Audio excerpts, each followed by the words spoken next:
Okay, so welcome everyone. So just an announcement, since here in the city of São Paulo we will have a holiday uh, tomorrow. Then tomorrow we will not have class. Okay, so uh, first, before we go back to the discussion of the Pyros argument, I want to clarify a point that Rafael told me I didn't spoke about. I gave you an exercise to show that this limit exists.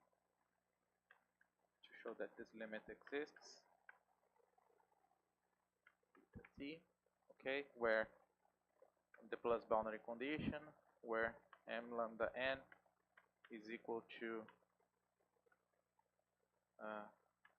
the mean density, the magnetization density, right? And I asked you to show that this exists, but at some point I assumed that the limit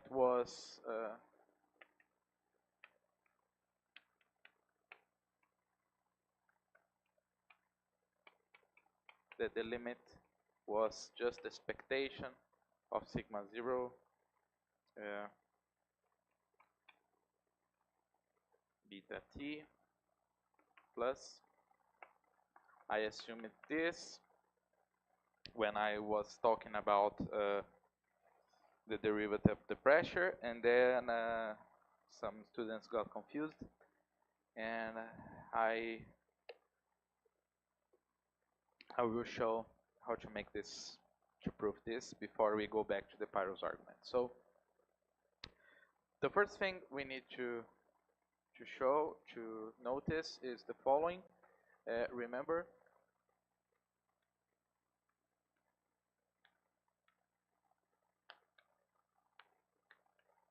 that we showed that for any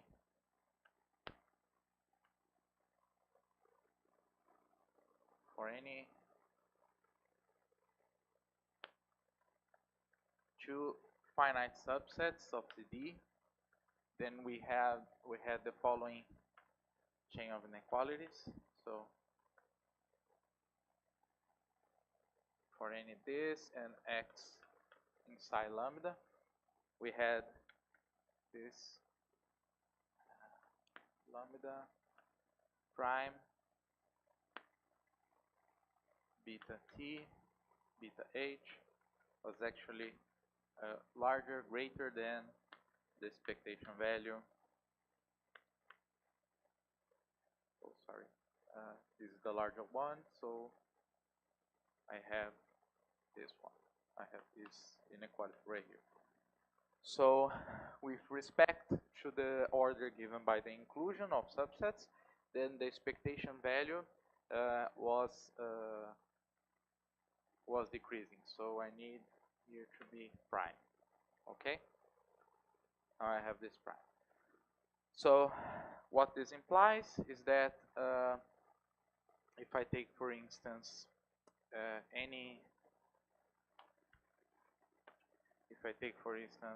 some this implies that if I consider lambda n a sequence converging to ZD,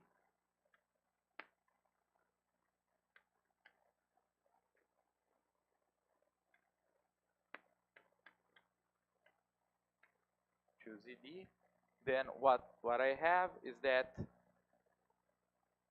sigma x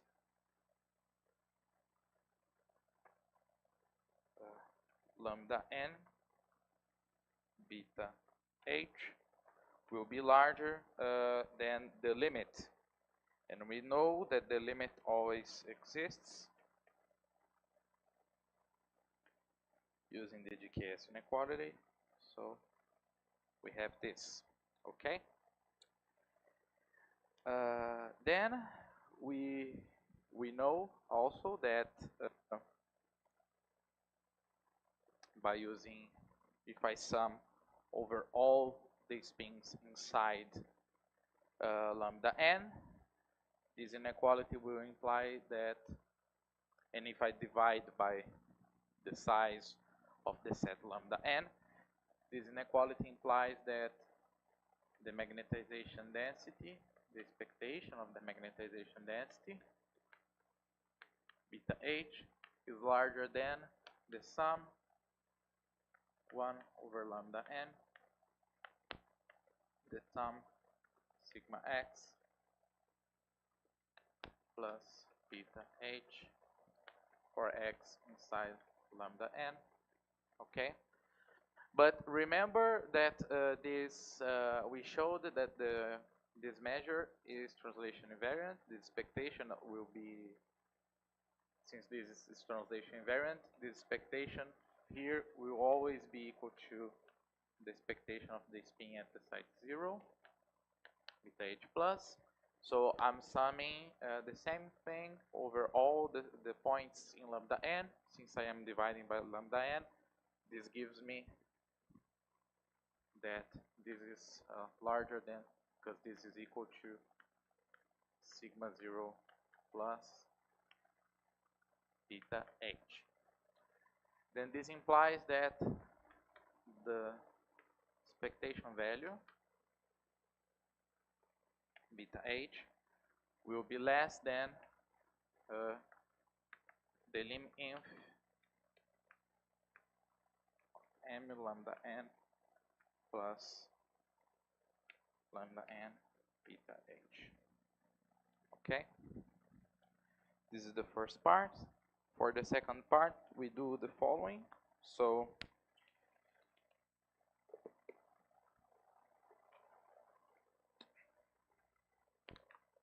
okay, so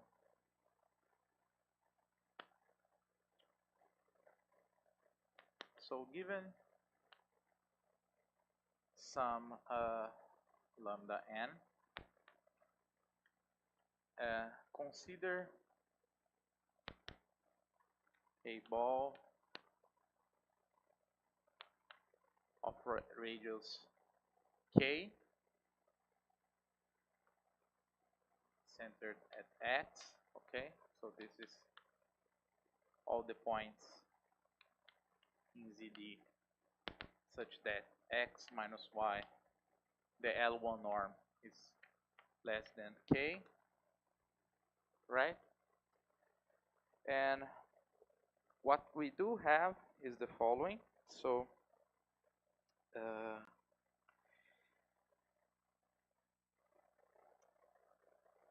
what we do have is the following. If I consider the expectation of sigma x for some x inside lambda n, then if the ball is inside lambda n, okay, then I can use this inequality again, and then I have that this is larger than, oh sorry, this will be less than sigma x plus bkx beta h. Okay, and we showed that how the expectations behave with respect to translations, and this set is actually equals to the same ball but translated by x. And then by the formula that we derived in the previous class using the CD translation action, we know that this will be sigma 0 plus bk 0 beta h. Okay? Okay, so what this gives me for this quantity right here. So this will be 1 over lambda n, the sum over all the points inside lambda n of sigma x plus lambda n beta h. And what happens here is that I cannot use this inequality for every x, okay? For every x. So I will decompose the sum into two sums. One will be over all x inside lambda n, such that the ball bkx is inside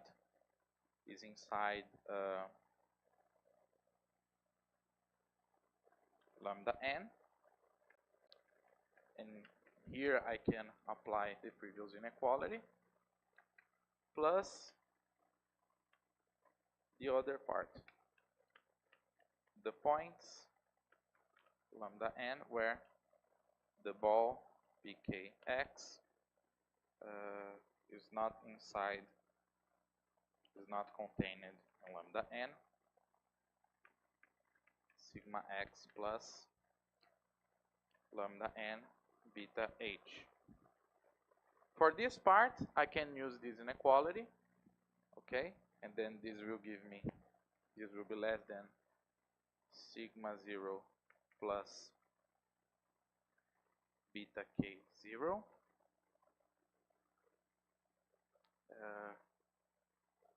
Beta k 0. Okay, so something important. K will be fixed, okay, and lambda n can vary, okay. So this will give me beta h times what? Times the number of points of x inside lambda n, such that the ball is inside lambda n, here over lambda n. And here I can use, since sigma x is always less than 1, then I can use this bound because this is a probability measure, and then I will get the number of points x in lambda n such that bkx is not inside lambda n here. Okay? So we have to analyze these two quantities here. So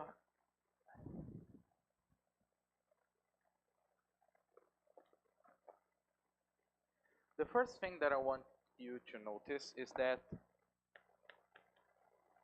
this quantity here, let me take a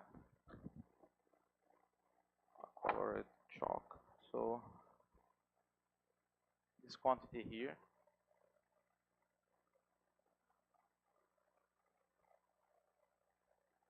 can be written as, so the quantity in pink can be written as 1 minus the number of points x in lambda n, such that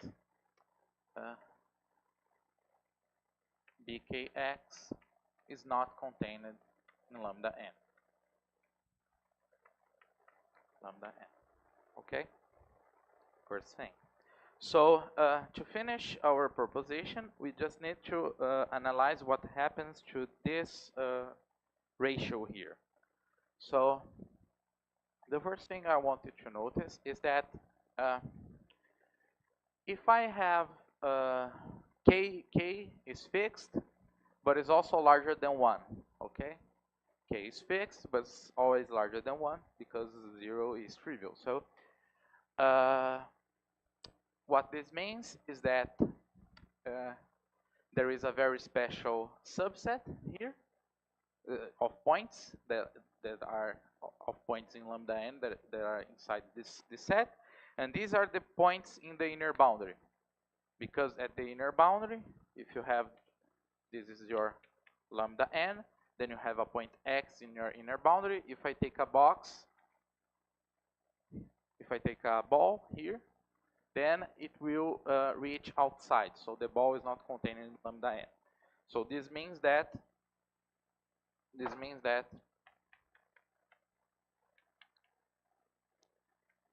the number of points in this set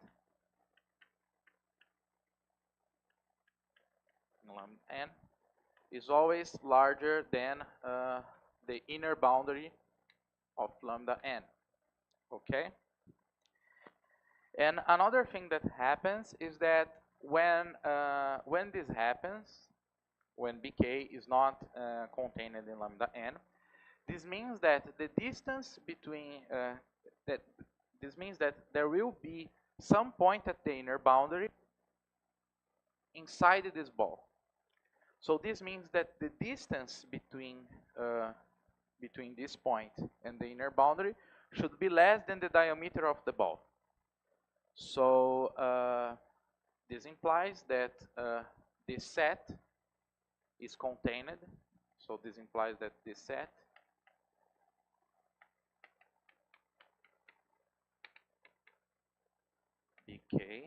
bkx not contained in lambda n, this set will be inside the union for all x inside the inner boundary of balls of radius 2k.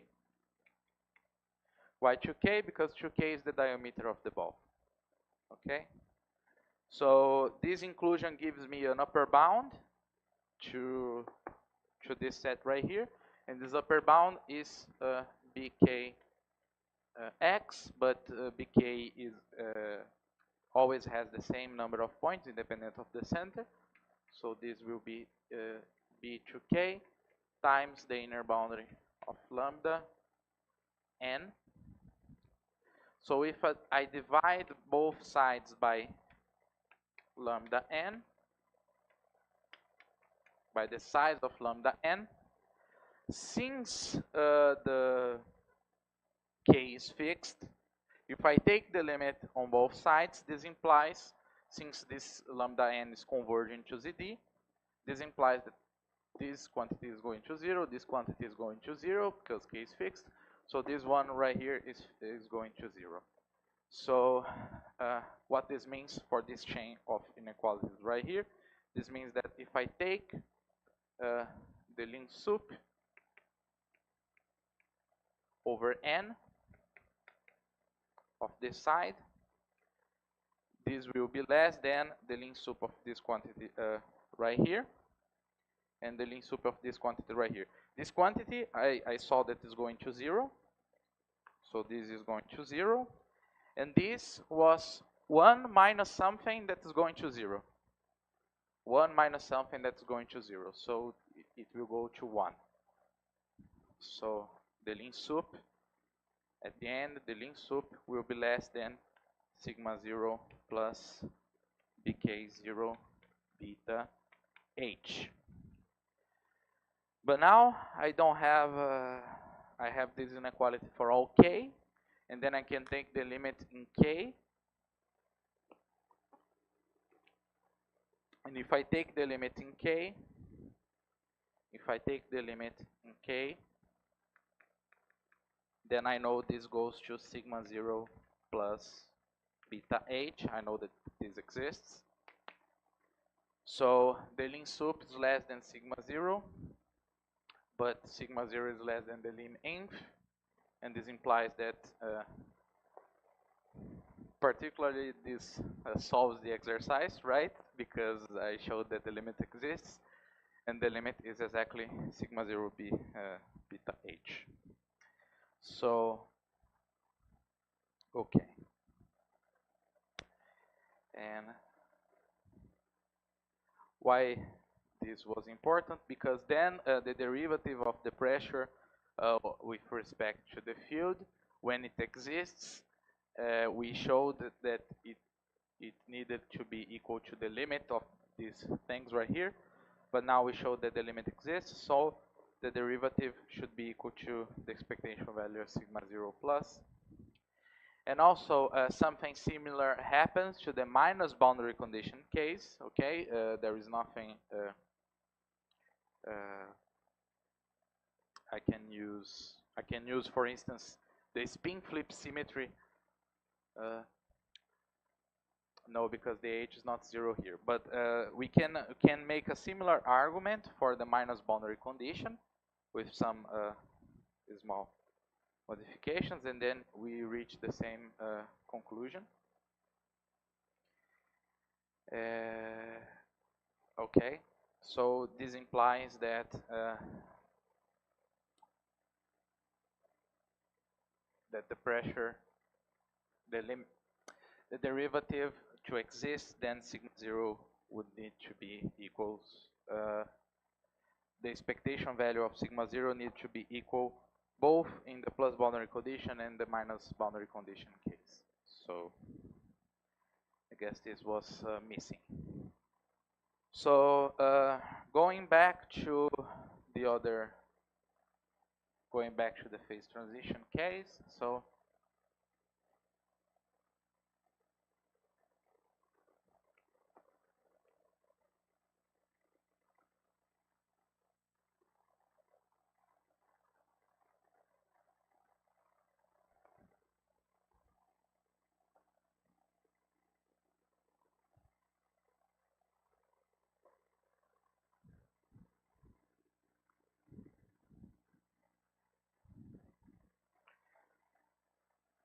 okay.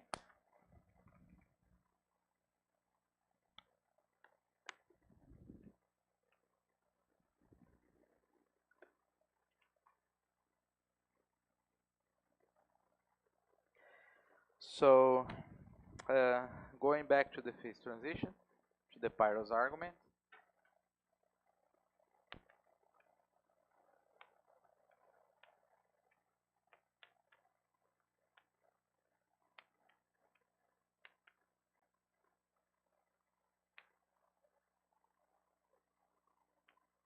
Going back to the Pyros argument.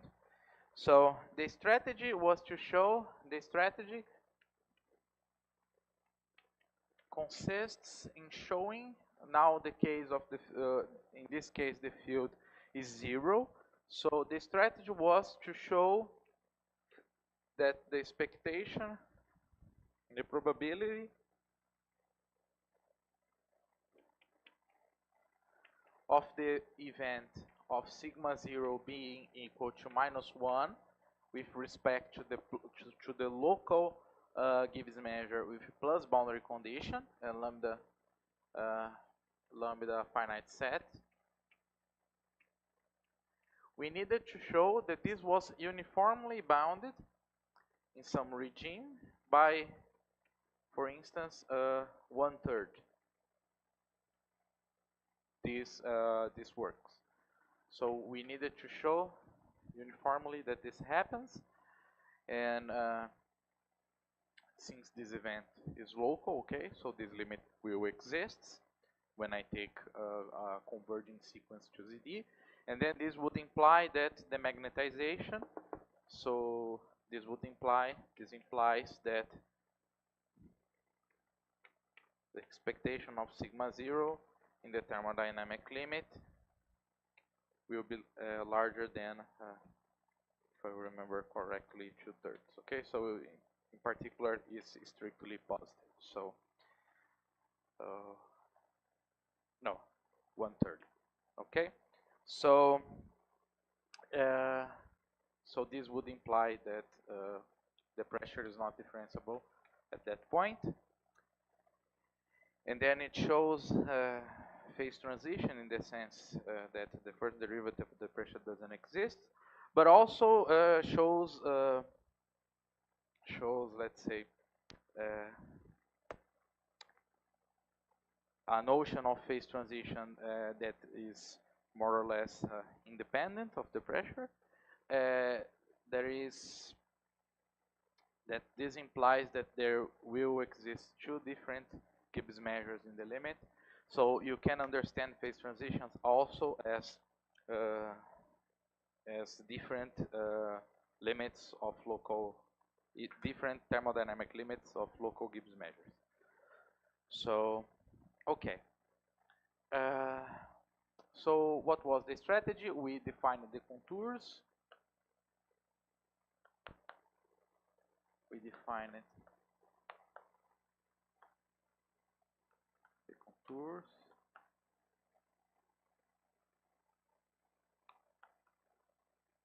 These were pairs of incorrect points and a restriction of a configuration where all the points here are incorrect for here, for in this region right here, and C is connected.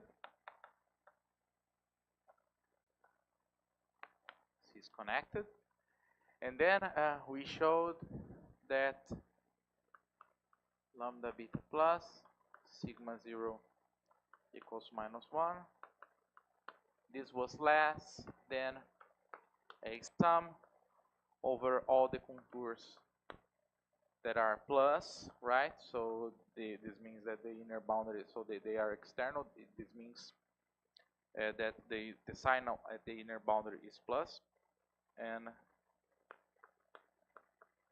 classify this. So is external, and then we showed something like this, gamma, right? And then to control this series right here, we divided this sum into layers depending on the size of the contour. So this was divided in n larger than 1, because since 0 is here, we have at least 1 point inside the contour. The number of contours such that gamma is external and 0 is inside V gamma.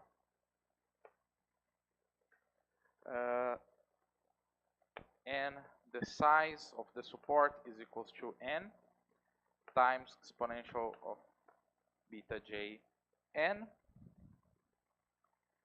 So we had also a log 2 here. Yesterday we had a log 2, so minus beta j minus log 2 times n. This log 2 appeared when we erased the contour using the tau map, okay?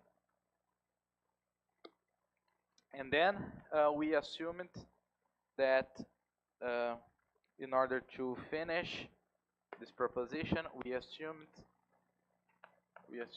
that this quantity over here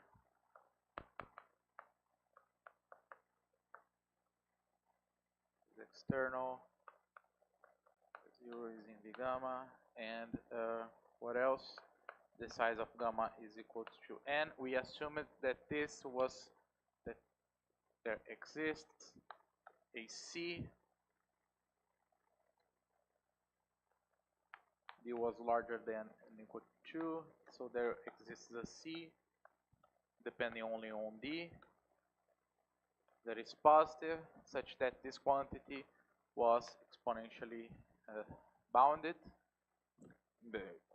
with respect to the size. So this implies, when you plug at this series here, that this series would converge to something, right?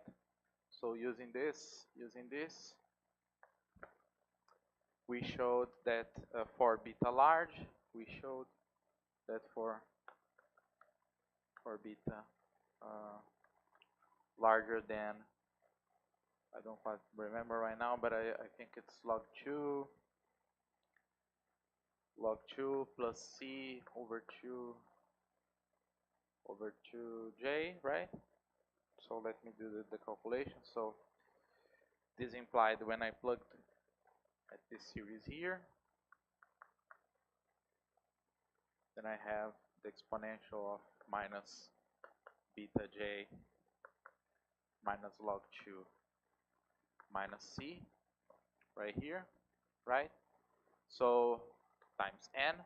So for this quantity, beta j minus log 2 minus C to be larger than beta j over 2, this means that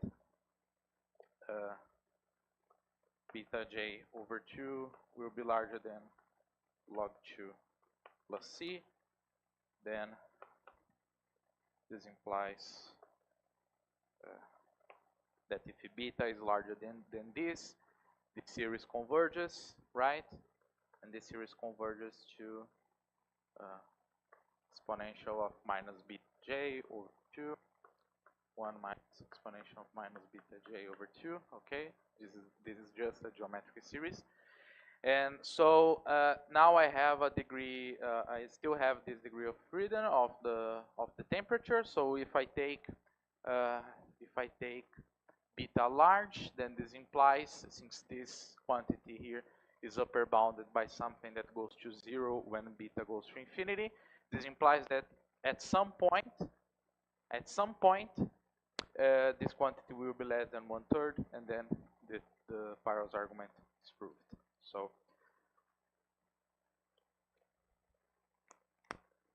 okay.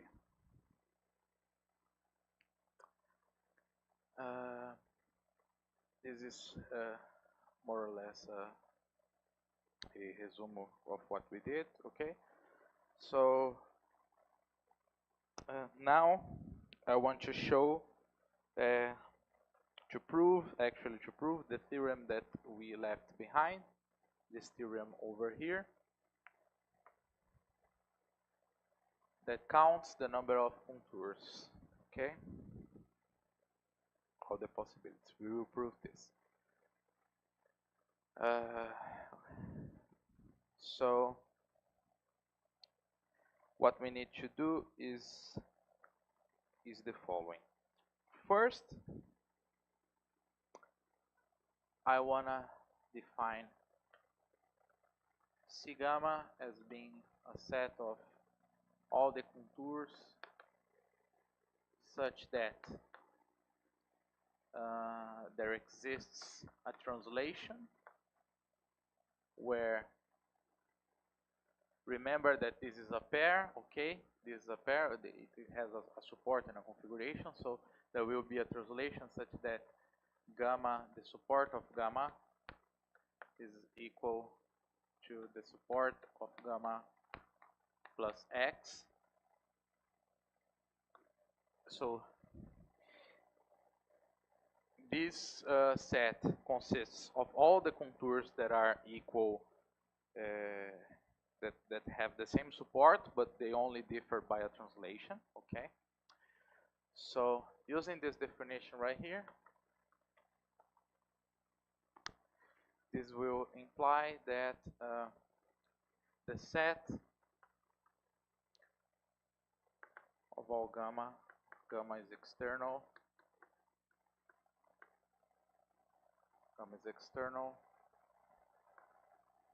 of 0 inside the gamma equals to n. Then I can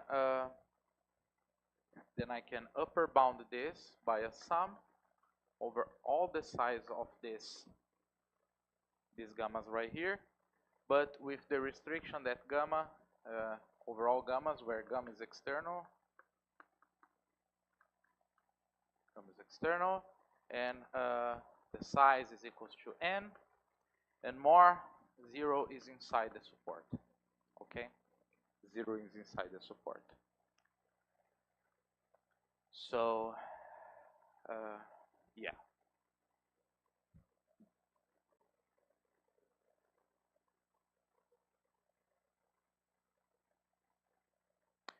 Oh yeah,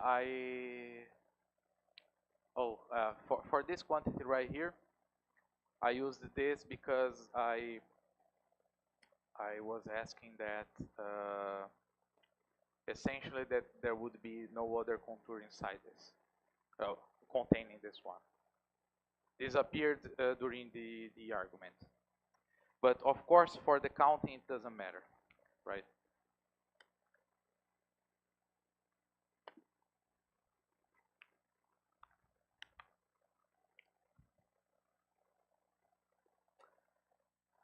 Okay, so yeah. So this condition actually doesn't matter being external right here, because of course it depends on a family of contour, and we didn't need that. We only needed that at some point of the argument. Now we don't need it anymore. So okay.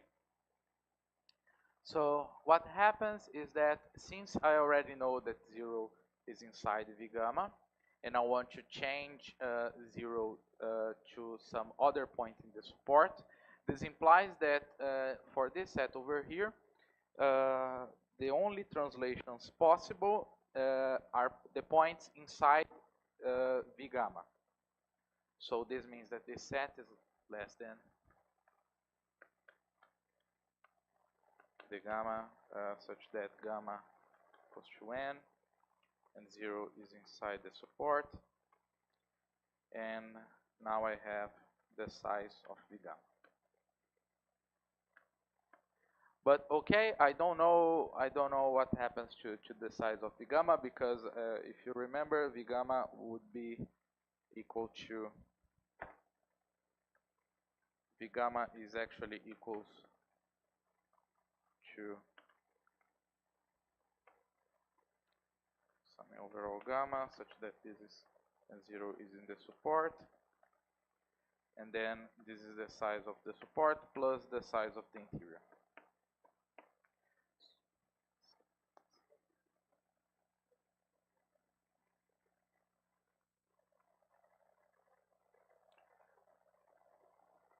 Oh yeah, sorry. So yeah, so this is yeah, so this is there's something missing here. So what is C gamma? Yeah, because there is an infinite amount of translations. So these are all the sets here, or all the gammas that are inside this set. So yeah, thank you. So this set here, I will call it C0n, the set. So what we are trying to prove is the size, what's the size of C0n. So for this set, I will only restrict myself to gamma prime inside C0n.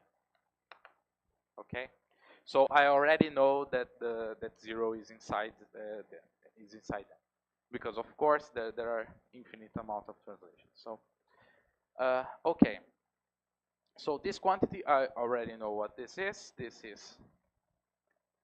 is n. Okay, this is n, and the problem is this quantity over here, the interior. Okay, and to bound this quantity, I will use something that I call the isoperimetric inequality.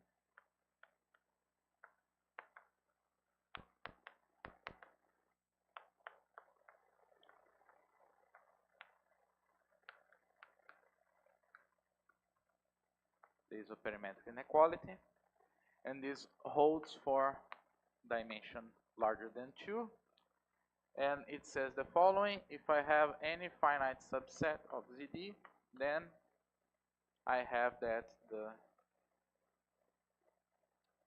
the inner boundary is always less than the size than the volume, okay? But will also be larger than lambda 1 minus 1 over d, okay? This holds also for different cases. For instance, if I put this edge boundary here, then I need to put some other constant here. But for the case of the inner boundary, this is sufficient. So yeah. So what this implies? This implies that the inner boundary of the interior, is larger than the interior 1 minus 1 over d, okay? But the inner bound of the interior, since I have something like this, and the inner boundary is here, for each point of the inner boundary, I can associate a point in the support. So this means that the inner boundary of the interior is less than the size of the contour.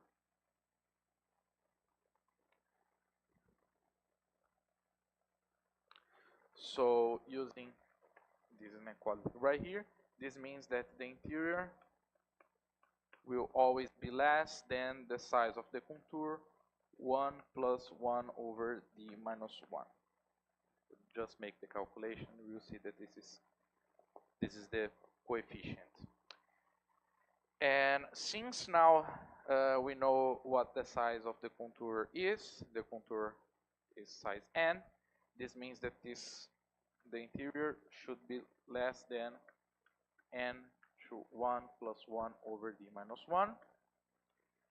And since d is at least 2, this means that this quantity will always be less than n squared. So this is a sum of n squared. So I can just bound it by 2n squared times the sum. Now the sum of one of this set. This means that I just need to count. This means that I just need to count every contour. So I just need to count every contour such that the size is equals to n and 0 is inside the support.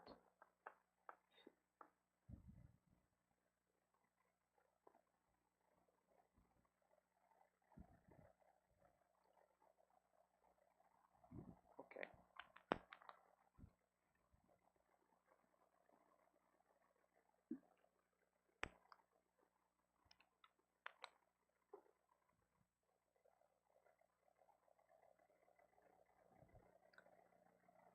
So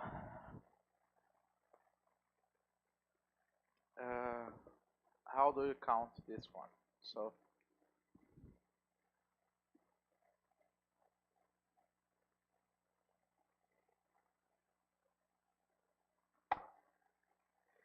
So first, remember that contours are a pair, are defined by a pair, and one information is a geometric information.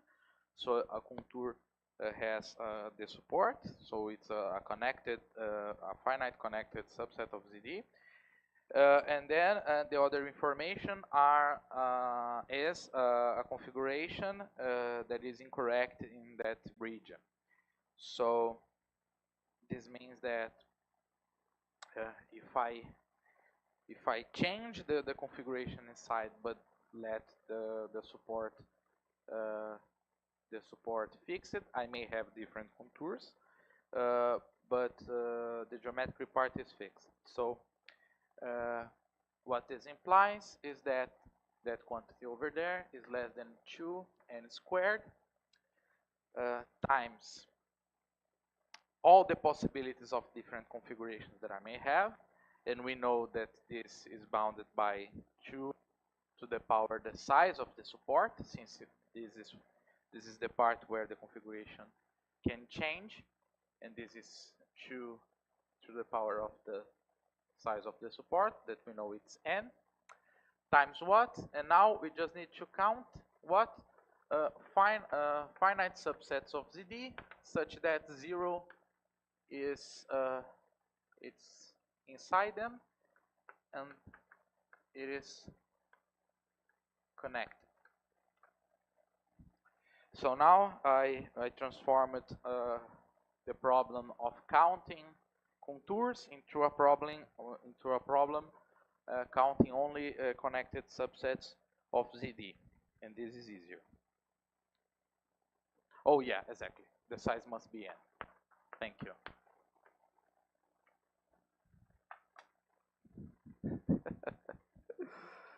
Lot of mistakes today, right? So, okay. So, what I need to do now to count this is the following trick. So, define sk, okay, sk as being sk0 as being the sphere with respect to the L1 norm. So this is the x in ZD such that x has exactly a norm k. So the distance from 0 is exactly k. And define the layers of a set, the layers Lk, as being the size Lk of lambda, as being the size of the sphere 0,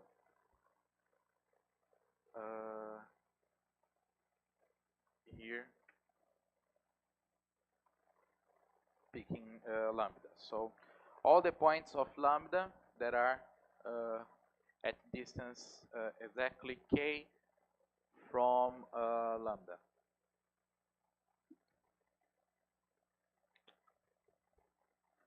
So what this condition gives me is that if lambda n, if lambda has size n, then the sum over the Lk lambda should be equal to, from k starting from 1 to n, okay, for k starting to 1, starting 1 to n, should be equal to n minus 1. Why n minus 1? Because the case k equals to 0 corresponds to the point 0, and I know that the point 0 is inside lambda. Okay? So if this happens, this should happen. So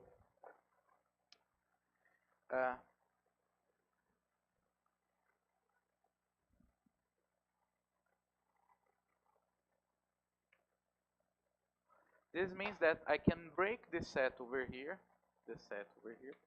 as a sum over all the solutions.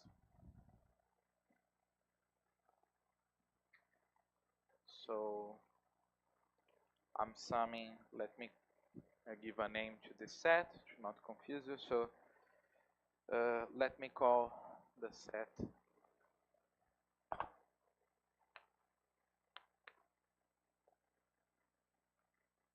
at Lk lambda, let L be the set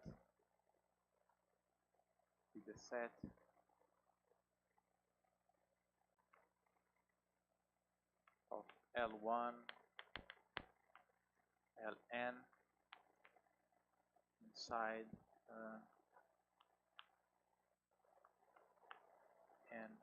n, okay, such that the sum of Lk, I'm considering 0 inside here.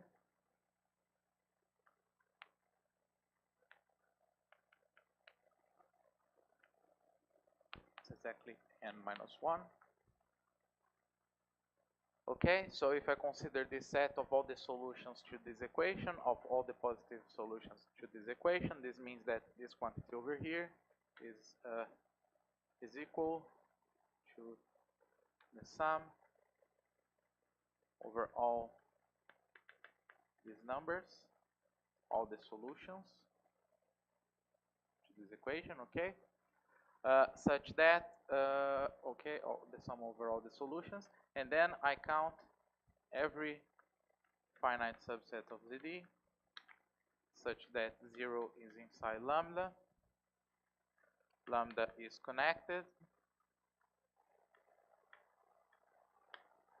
and Lk of lambda is exactly equal to Lk for k equals to 1 and to n. So I divided in layers, and then I need to count the layers now. So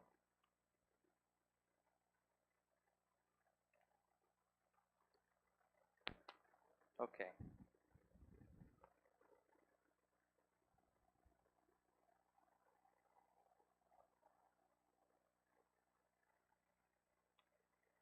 So what I do next? So what is happening? Let me make some drawings. So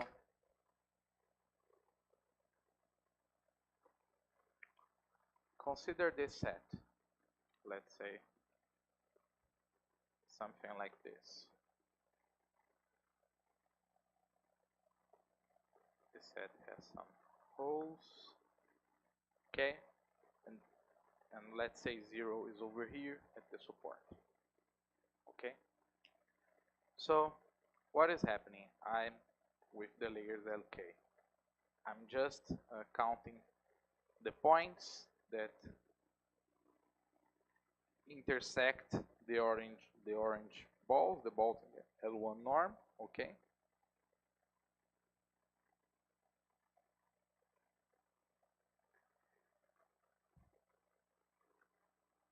Like this, and then I continue until I reach some larger ball right here.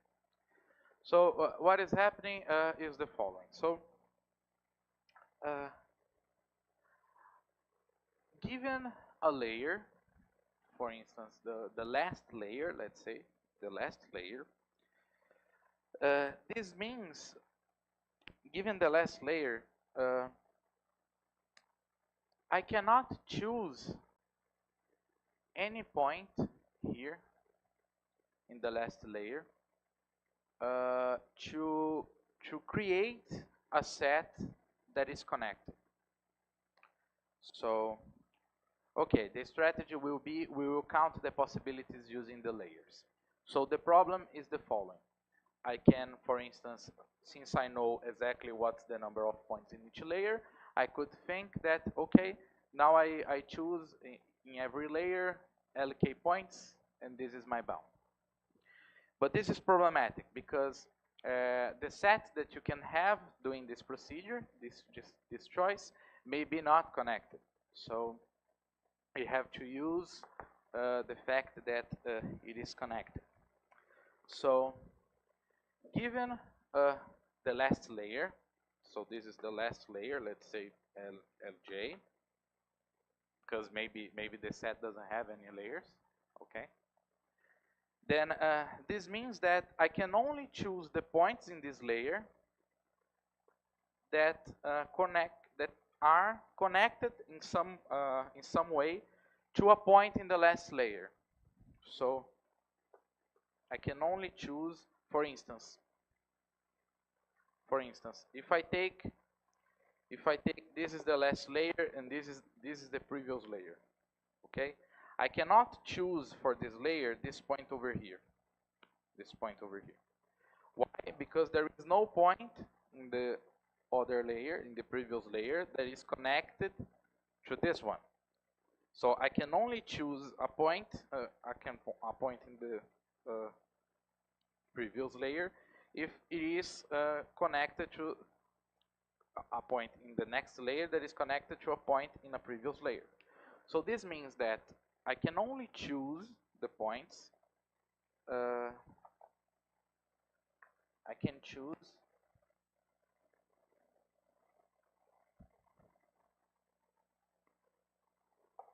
so given Lj, I can only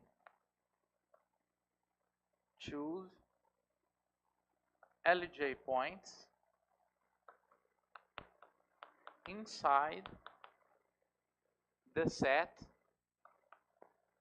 B, the ball of radius 1, actually the sphere of radius 1 centered at x over all x inside the previous layer Sj minus 1 inside lambda. I can only choose points inside here, okay? Let's call this set Bj. B is bad, so Aj minus 1. I can only choose points inside this set because I'm asking the final set to be connected.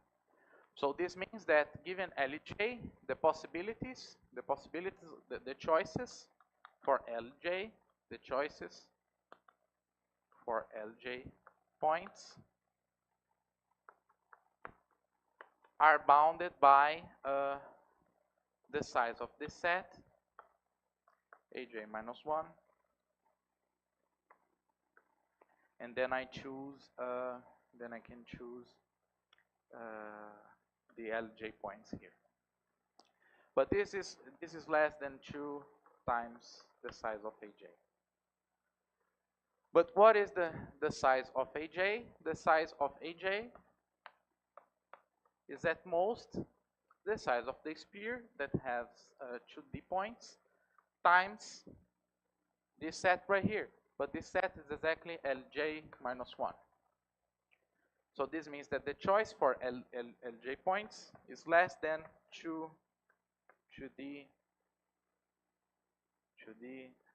Lj minus 1. And I can repeat because this, it doesn't matter what J this is. So this means that given the solutions,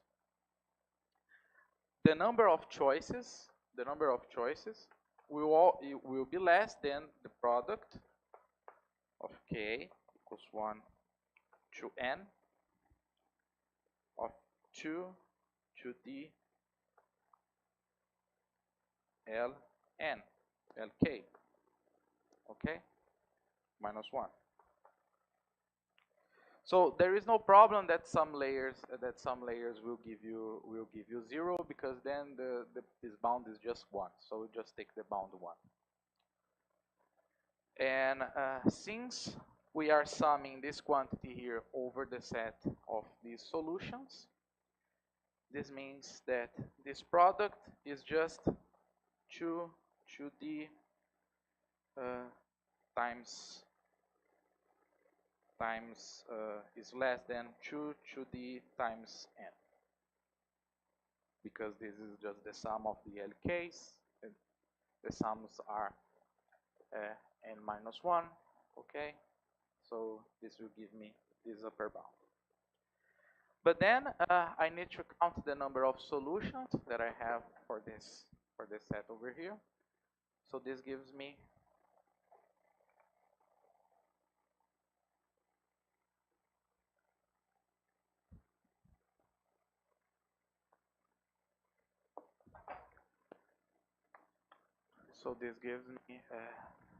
that this number here is less than 2n squared 2n squared. So we can write like this: 2n plus 1 times n squared times, well, we can add this thing over here also. So 2d plus 1 n plus 1 n squared times the number of solutions times the size of L. Okay? So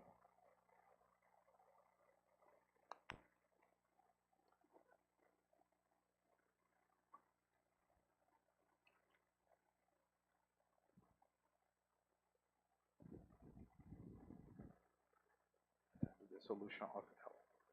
So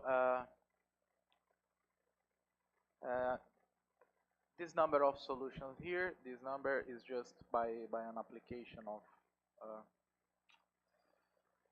stars and by an stars and bars argument. This is a simple combinatorial argument. So check it.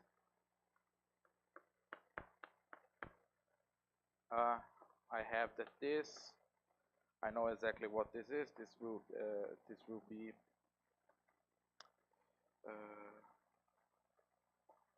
this will be n plus k, so since the solution is n minus 1, but I have 2n times with n minus 1, so this is less than 2n plus 1 or minus 1,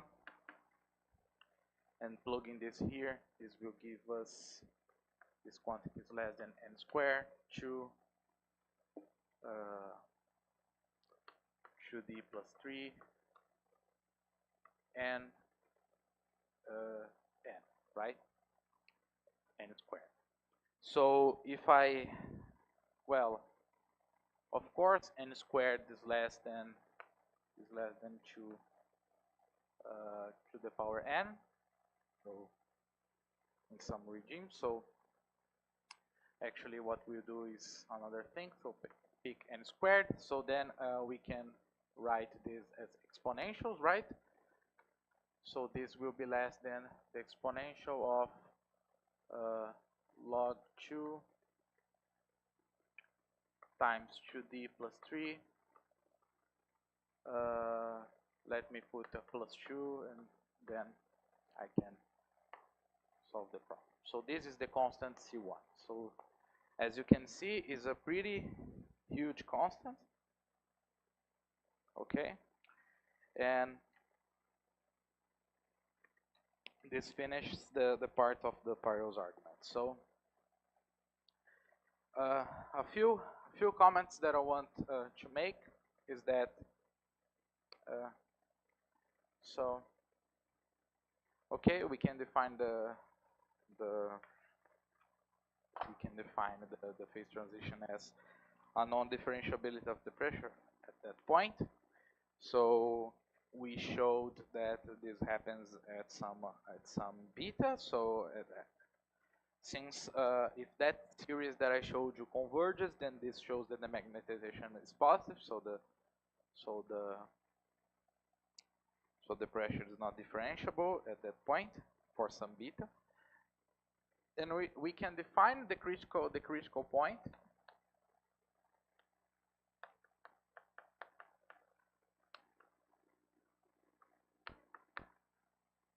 The critical point as being the infimum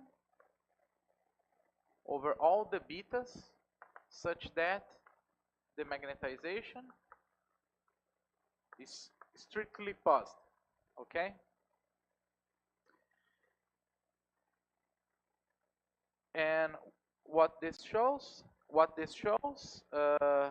all our argument shows is that for beta very large at some point, this will always be true. So at least for dimension larger than or equal to 2. Okay, and then and more than this, this calculation can give us an estimate for this beta c. Okay, can give us an estimate for this beta c, because we said that if beta was larger than log 2 plus c 2 times this over j, then this would give us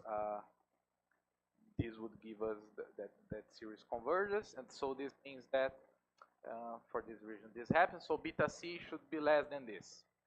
This gives us an estimate to the critical beta. And what happens that a way that we can improve the bound to beta c is actually improving this quantity, because this quantity comes from a counting problem. So if we can get a better bound to this number, then this implies that this number will be smaller, so giving us a better upper bound to the critical temperature. And the best bound that I know of for these countings comes from a paper, for those who like combinatorics, comes from a paper from Ballester and Bolobas. and the name is counting regions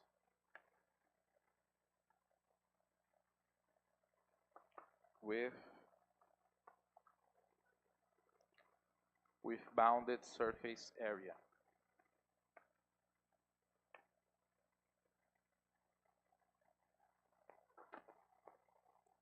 This is a paper of Communications in Mathematical Physics of 2007. And this implies the following bound. If we assume j equals to 1 for this implies this bound over here. So this is 2 over d log 11d. Okay? This is the best bound that we know, and this holds for any d. So yeah, this is the best bound that we know of, and we know. Sorry, any question? Sorry? Yeah, there is an 11. So okay, so this bound gives an upper bound to the critical temperature, and then you can ask, okay, but what is the critical temperature? And we know the critical temperature for the d equals to 2 model. We know since Onsager and Kramer's Vanier that beta c in dimension 2, okay, beta can be defined as a function of the dimension, okay, as a function of the dimension.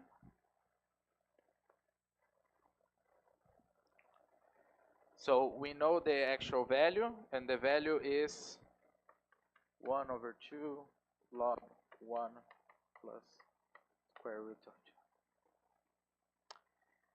2. And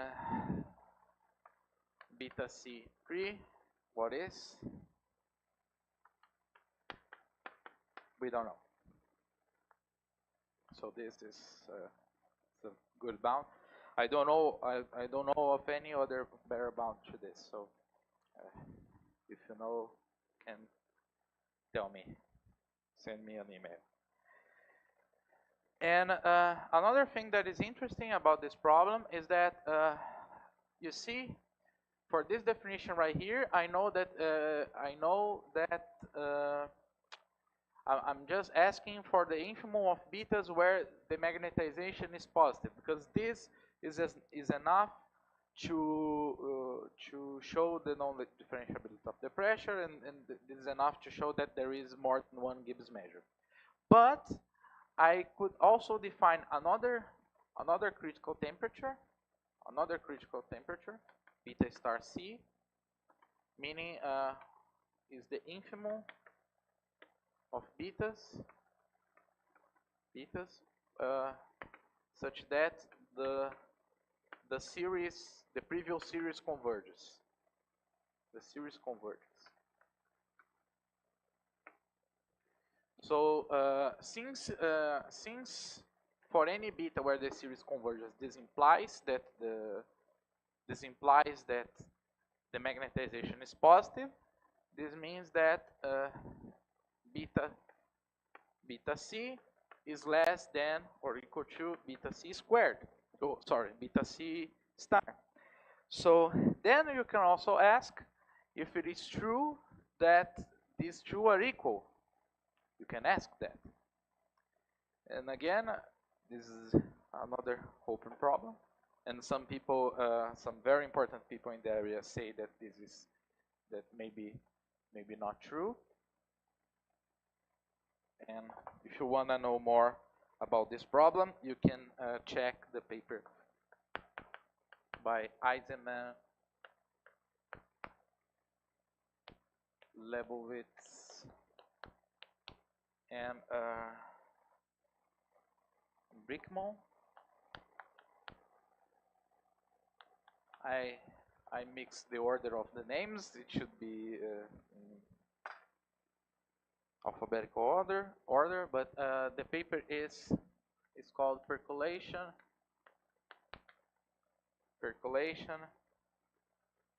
of the minority of spins in high dimensional Ising models.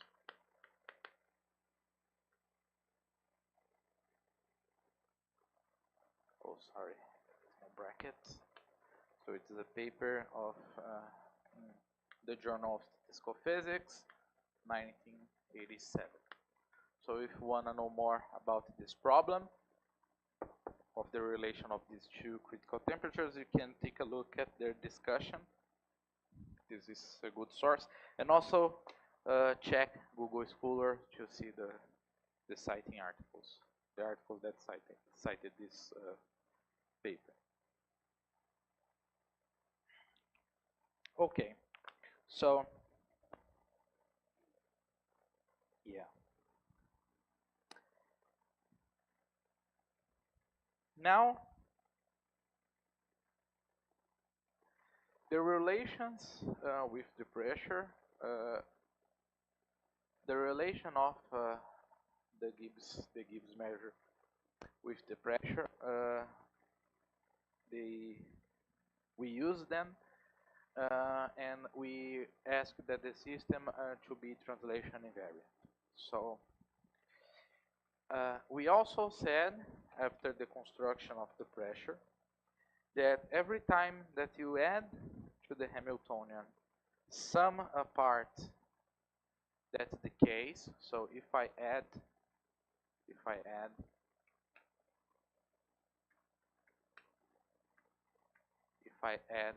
some term, let's say a collection of terms, they are local here, to the Hamiltonian, and then I define, for instance, h lambda f as being h lambda plus f lambda. And I know that f lambda, this family, is less than, for instance, so if I know that if this divided by the volume, if I get for our converging sequence, if I know that this goes to 0, if I know that this goes to 0, if I add this will imply that the pressure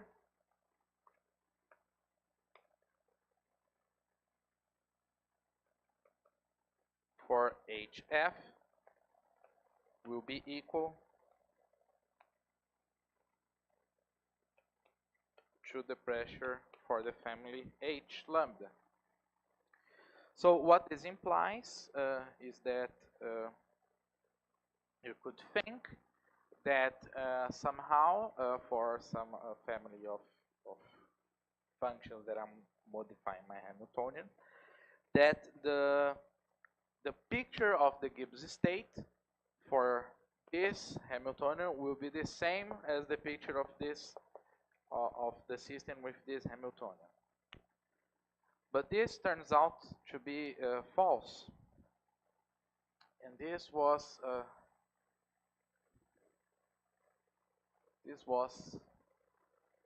one particular example that was studied by Rodrigo.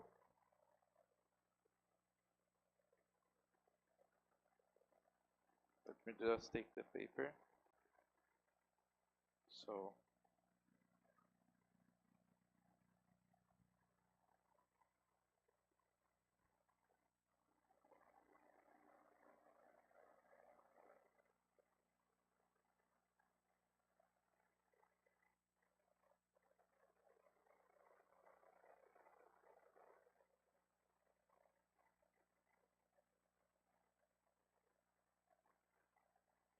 an example of a model that have the same pressure as the Ising model without magnetic field and have very contrasting behaviors with respect to the Gibbs measure picture was studied in this paper right here. This was not the first paper where they studied this, but this is one that we will talk about. We will prove the results on phase transitions. Magnetic, Ising,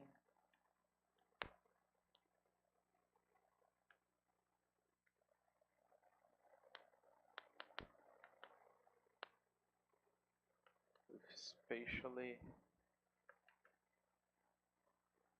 dependent magnetic field.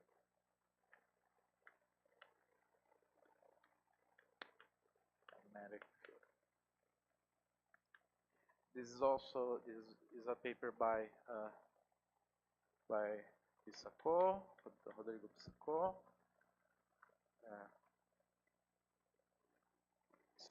Sandro, Leandro Cioletti, and Presutti.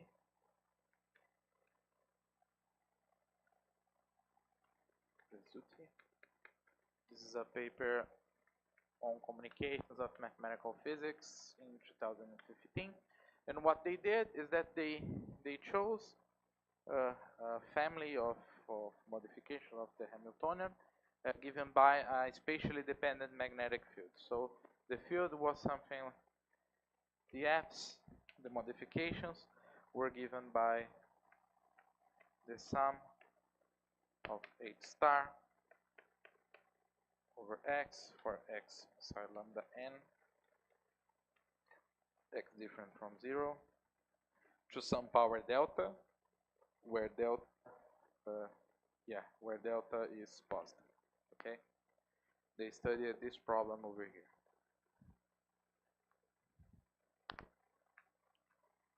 So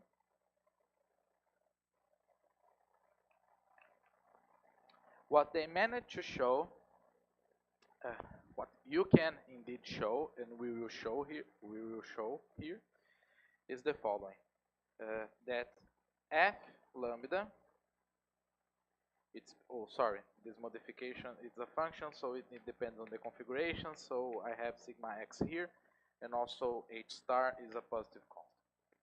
So what they showed,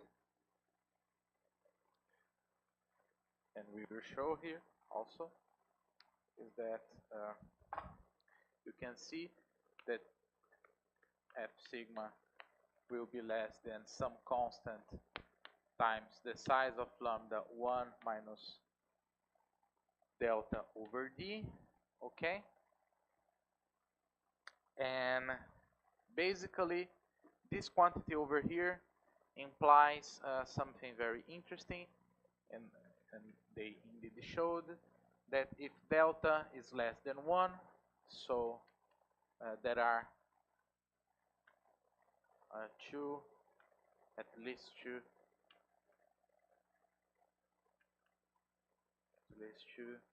limiting Gibbs measures.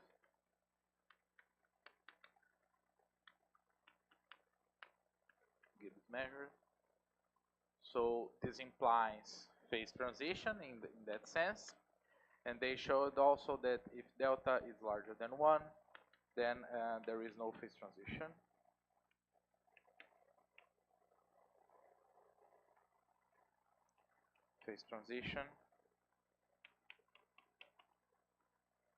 For beta large.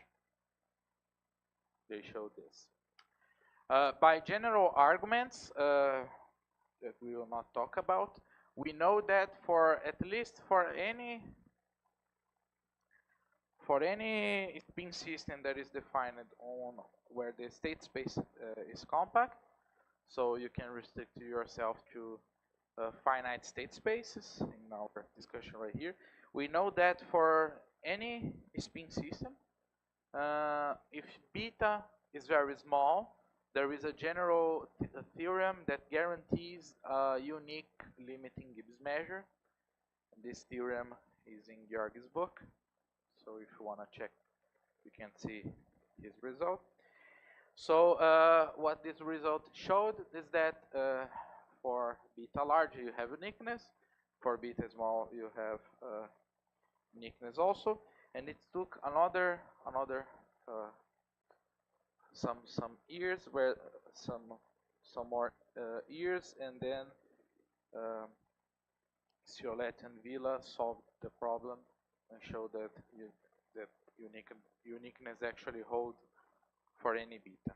So as you can see, in this case, the pressure doesn't see what is happening to the system. In one case, you have a unique Gibbs measure, and the other case you don't have uniqueness. So, but why? So, an ingredient that was important for our proof was that we showed that if we have a difference between the energy of something that has a contour gamma and the same configuration with that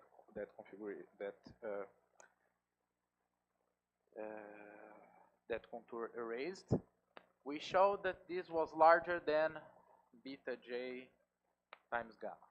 We showed this for the case h equals to 0. And this was sufficient to prove a phase transition. So what happens when we add the field is that if we can show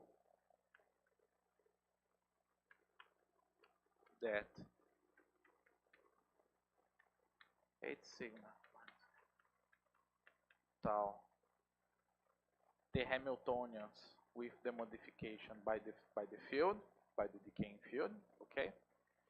If this is larger than something beta some constant times the size of the contour, then the same argument would follow. Then the same argument that we did before follows, because nothing else depends on the input of the energy. The contours are the same, the series will be similar. Of course, maybe we change the radius of the convergence, but whatever, we just need to prove something like this. So, okay.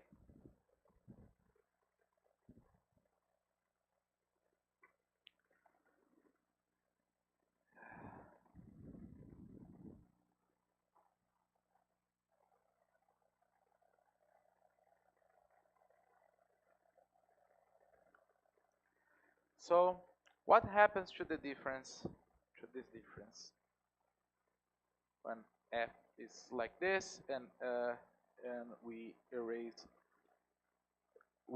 the contour? So, what we get is the following.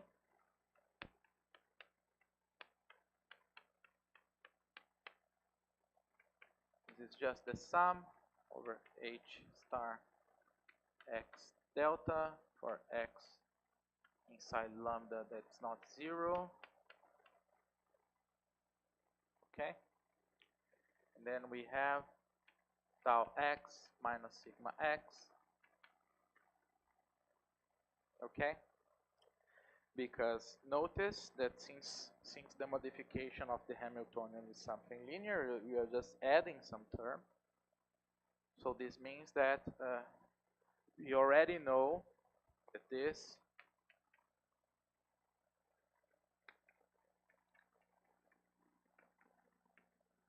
tau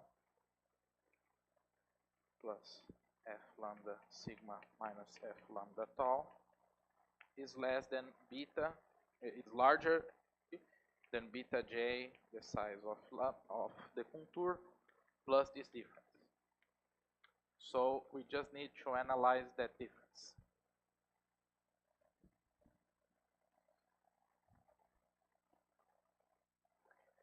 So, and that difference is easy because remember, tau only modifies the configuration sigma inside the volume. So this is actually a sum over the volume of gamma.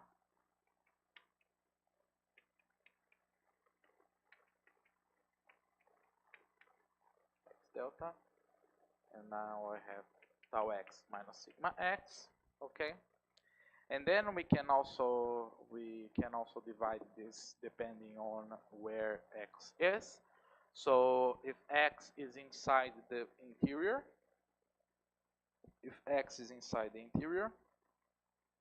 this will be the sum. If it is inside the plus interior, this will be 0. If it is inside the support, it is 1. So this difference is 1 minus sigma x delta, x different from 0, plus x inside the minus interior, and here I have h plus x delta, and now I have minus 2 sigma x. Okay, but before we proceed, there is something that I forgot to tell you that is very important that you didn't realize. The field is positive. So if the field is positive, this means by using GKS inequality that if I add a positive field to the plus boundary condition Hamiltonian, the expectation of the magnetization can only grow. Okay. So this means that this means that the expectation of 0 for any beta, if I am the plus boundary condition and I add the here,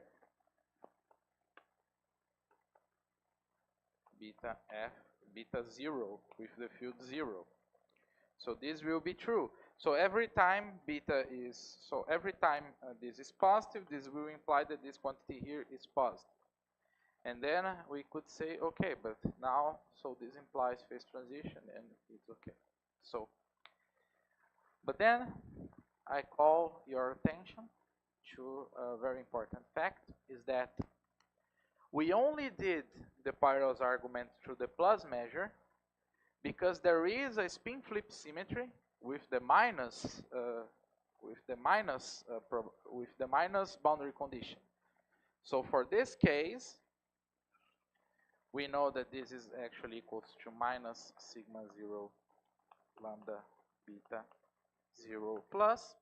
So then when this is positive, this is negative. And this chain of inequalities here only hold in this order here for the plus boundary condition. Because if I use the spin flip here, the spin flip will give me a system that has the field to the opposite direction. So the spin flip symmetry here gives me sigma 0 lambda beta minus f. So this is not the same system. Yeah, minus sign here also. Oh yes, yeah, you are right. Thank you. Minus here and minus there. So this is not exactly the same system as this. This is not the minus boundary condition system for the system with the magnetic field. So what I need to show to show phase transition is to show actually that when I put the positive field here, this doesn't spoil the fact that sigma 0 will be less than, will be negative. Okay?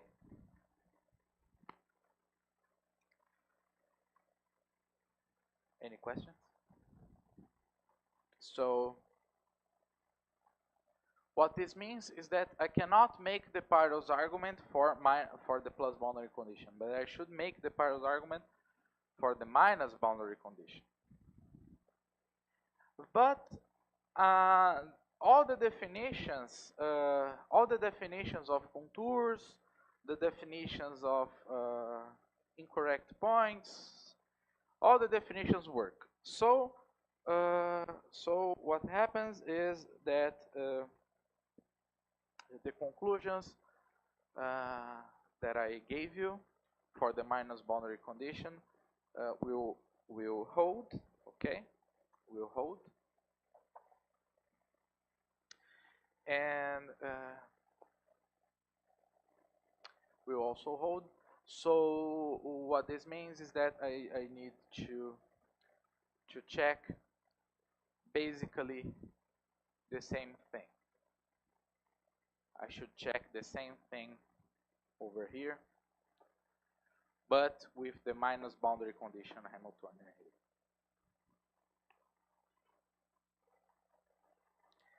The strategy works. Okay, I will explain again.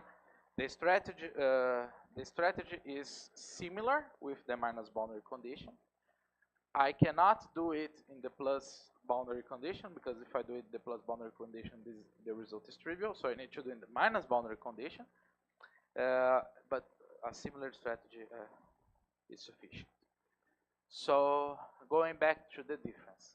So the difference of fields will be equal to something like this. So another important difference in this case is that the tau map will need to differ. So we'll need to change, actually. We need to change the tau map. So for minus boundary conditions,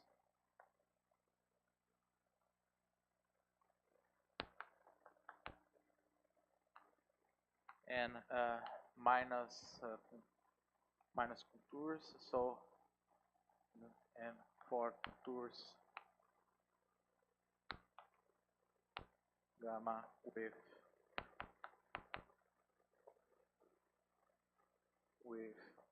minus correct points.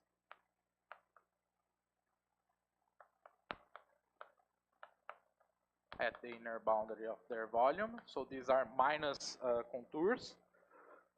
The tau map, in this case, is defined as you put sigma x if x is inside the minus interior, minus sigma x if x is inside the plus interior, and minus 1 if x is inside the support.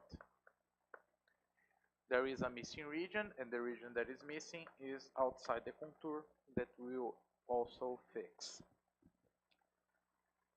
If I use this tau map over here, this will also hold. You can check this. You can believe me, but you also can check this. And this means that this difference will have a change in sign. Actually, this will be minus 1 minus sigma x, and this will be the same, but the region will be the interior plus gamma. Okay. And what this is larger than minus the sum of x inside the support, or the interior, the plus interior, x is not 0, of h star divided by x over delta. So you see, if I plug this over, this is the best bound, beta j gamma minus the sum of x inside the support gamma union interior minus of gamma x delta. Okay. So yeah, we need to make this competition, to know what happens to this competition. And what happens is the following. Since this is happening right here, okay, this would imply this here would imply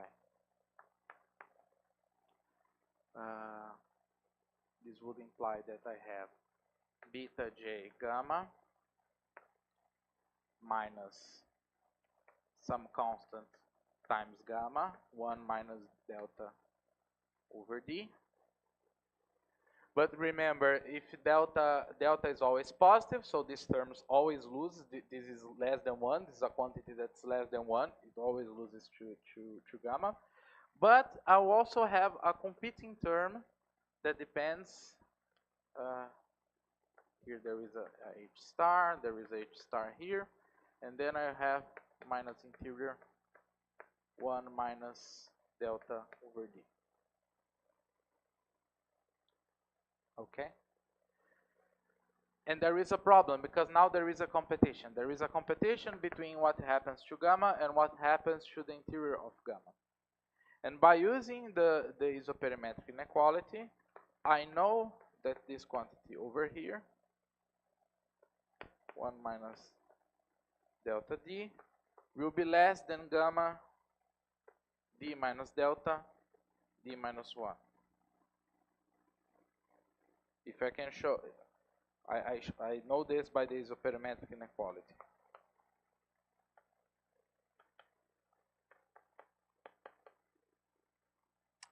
And then again, for this to be something that is less than 1, for this to be less than 1, this will give me that delta should be also less than 1.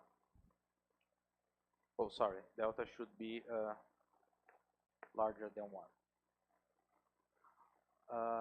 Yeah, I changed the interval here. So delta is actually larger than 1 here, and delta is less than 1 here. Okay, I changed the interval, I'm sorry.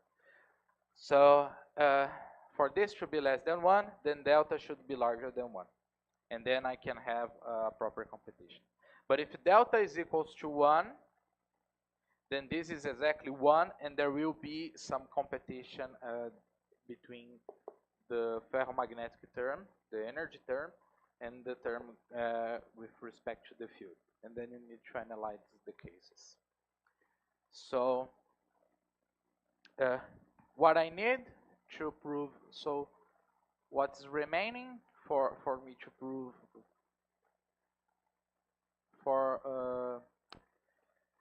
what I need to show is something that I'm using everywhere. Is this property over here? Okay. So I will show this.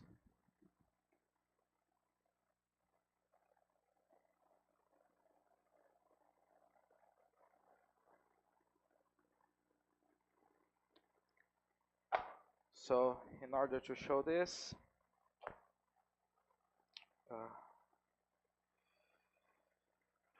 I need the following result. For those who want to see all, I make all this argument with all the details with the minus boundary condition in my thesis. If you want to take a look there, you can see in chapter 1 of my thesis. So let's see. First, let us analyze what happens to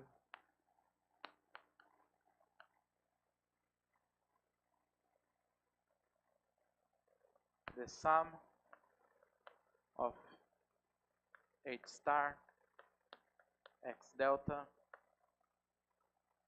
when x is inside some box, some ball of centered at 0,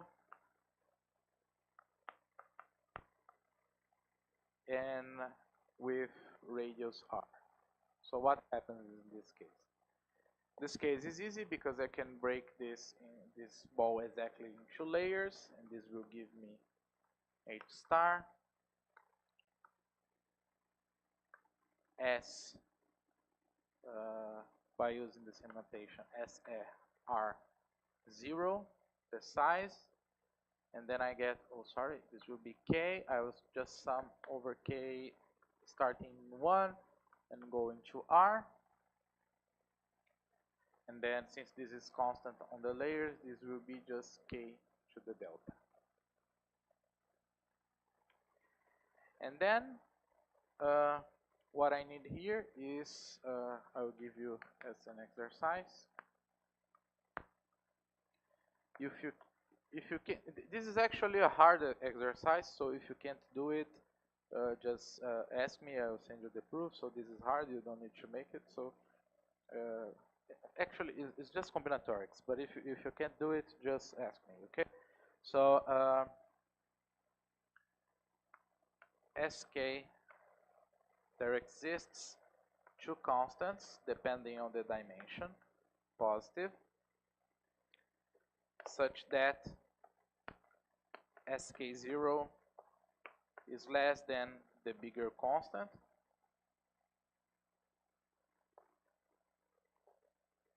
times k d minus 1, and this is larger than the smaller constant kd minus 1. So the order of the sphere is exactly kd minus 1. This is exactly what we expected. So if I use this over here, if I use this exercise over here, this will give me the sum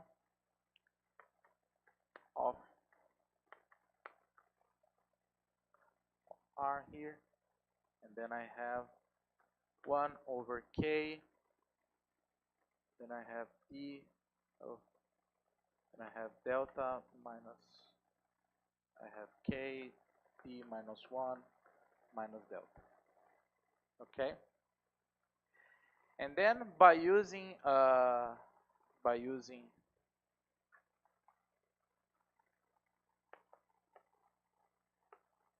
integral bound, an integral bound to this sum, to that sum,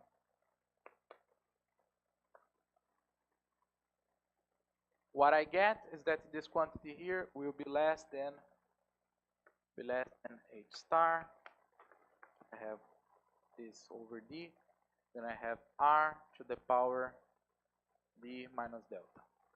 By using just bound the sum by the integral, okay? I'm just rushing because I'm almost out of time. So, but what this is, remember that the ball is the union of these layers. So you can also show by using the exercise that the ball have more than, oh sorry, this is not this, this will be d minus 1 minus delta, okay? So yeah, no, d minus delta. Yeah. For this, we also need to put the restriction that delta is less than d. The other case is summable. We will not treat this case because I go back to this point next week. What happens when delta is larger than d, okay, or equal to d? So using that exercise, then we have that this ball is larger than CD times the sum kd minus 1 from k equals to 1 to r, and this will be larger by, again, using a bounded by integral, this will be larger than r to the d, okay? So this implies that if I use this bound over here, then I get that that sum is less than the size of the ball, some constant times the size of the ball, 1 minus delta over d. So this sum is controlled by an upper bound every time that the set is a ball. So what happens when it is not a ball is the following. So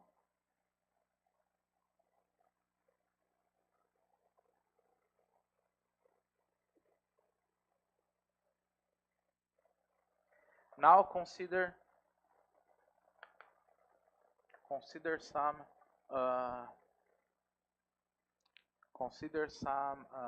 finite subset of ZD. So what happens to this difference? X inside the ball, x not 0, minus this quantity, h star, x delta, x inside lambda, x not 0. What happens to this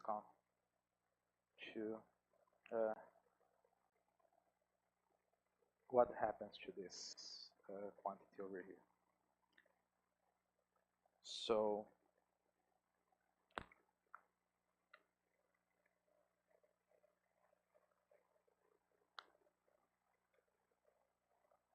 let me see.